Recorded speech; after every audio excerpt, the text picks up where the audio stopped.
Welcome to the Chosson and Kallah Shmooze you wish you had but never got, part 11.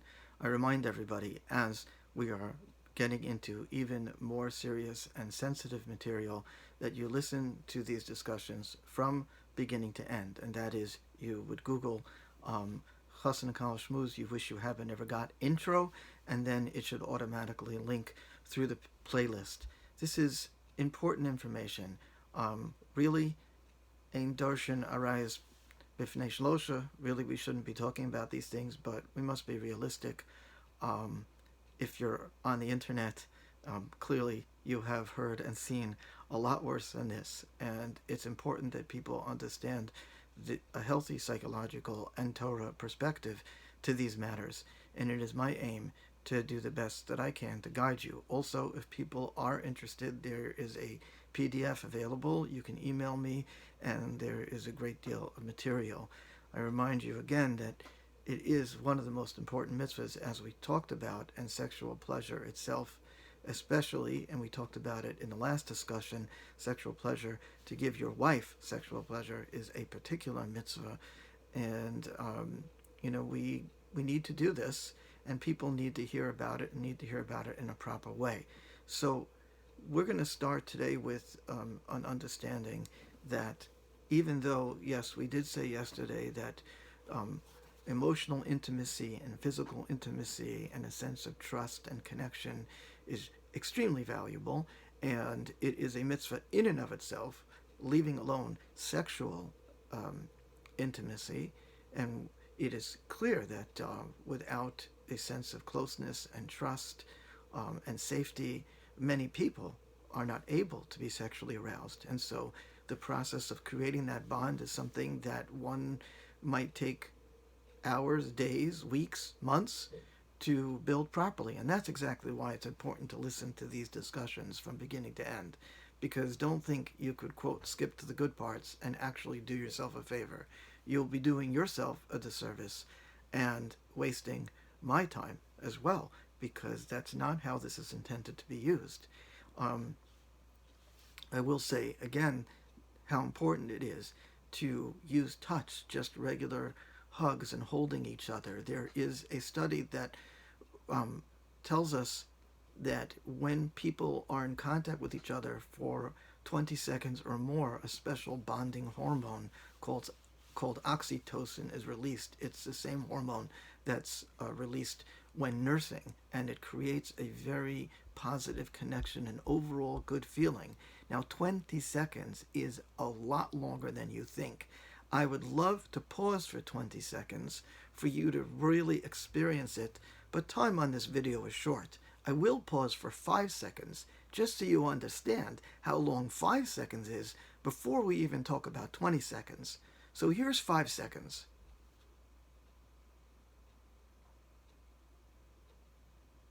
Wow, that's a long time, huh?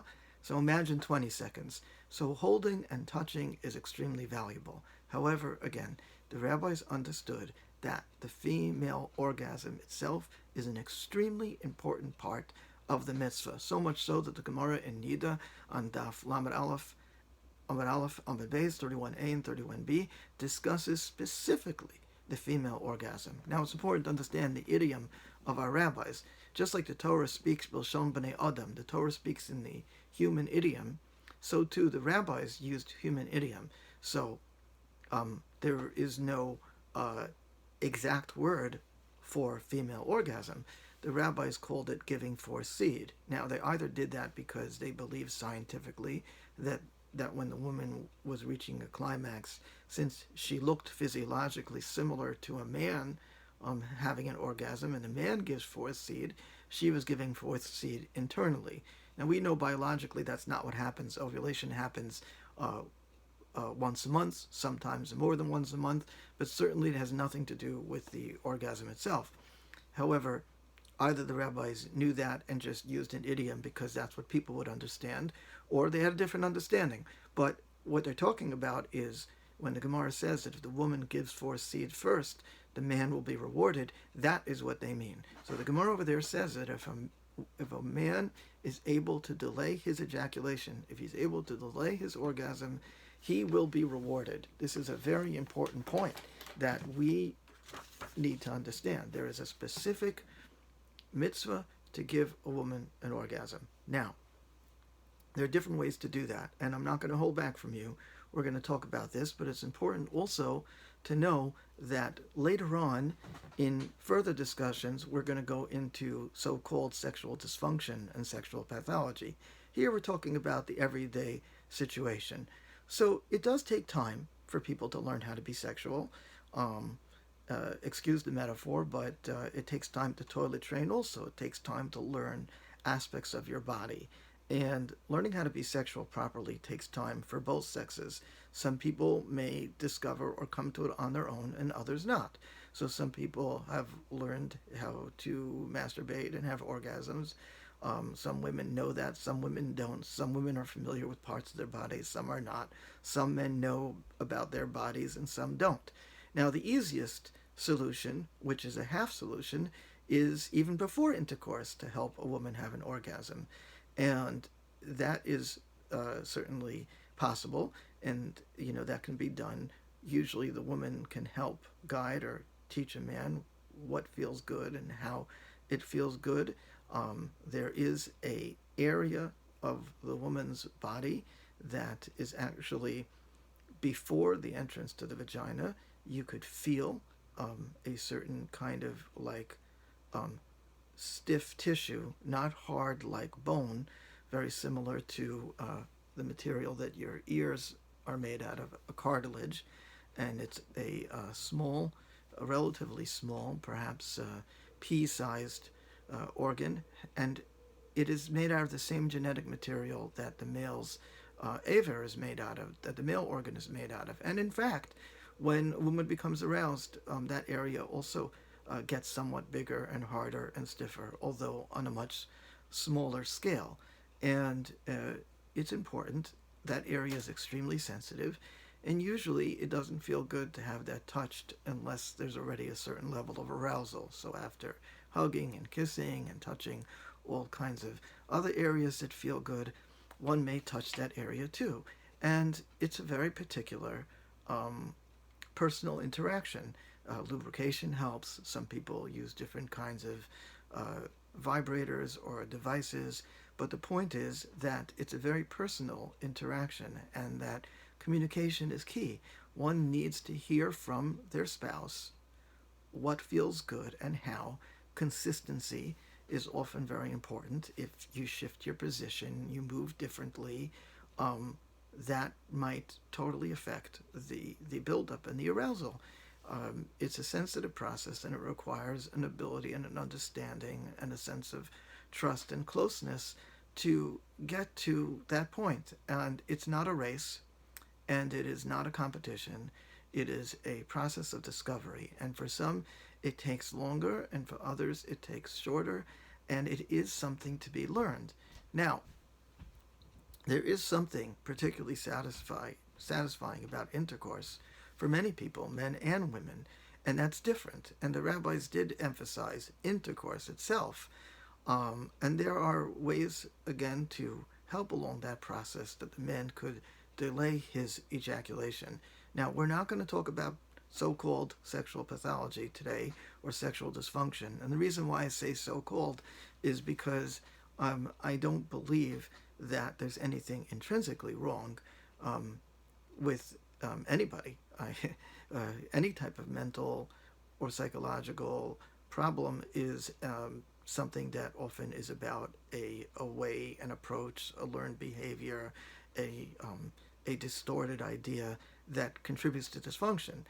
Every man, in fact, can learn how to control his ejaculation, just like every person learns how to toilet train, and it comes through a certain kind of mindfulness and awareness. Now, I'm not going to go into that today in any depth because the average person doesn't necessarily need that if they're not suffering from premature ejaculation. There are some helpful hints, though. Upon entry, it is a good idea to pause for quite a while, maybe, for 30 seconds or a minute. And remember before how we spoke about how 5 seconds was so long. So really think about, what it means to pause. And that actually, can be very pleasant for both people and more arousing. It happens to be, though, that in order to, achieve orgasm through intercourse, it requires, again, probably a lot of thrusting and a certain kind of positioning that requires, again, careful communication and openness and experimentation between the man and the woman and what feels good.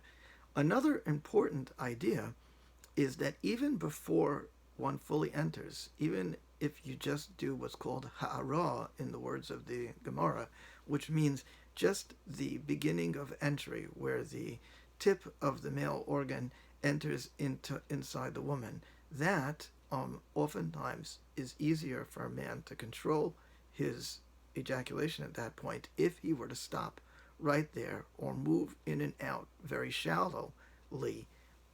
It's a different kind of sensation. In fact, many women find that highly arousing because there are particular nerve endings in that area. So that's something that you can try. And for those of you who have a Talmudic bent, there's a fascinating Gemara in Sota on Daf Daled Amud Aleph on 4a, which seems to go into unusual detail about how long each of the rabbinic sages spent in their that moment of entry, not full penetration, but that moment of entry.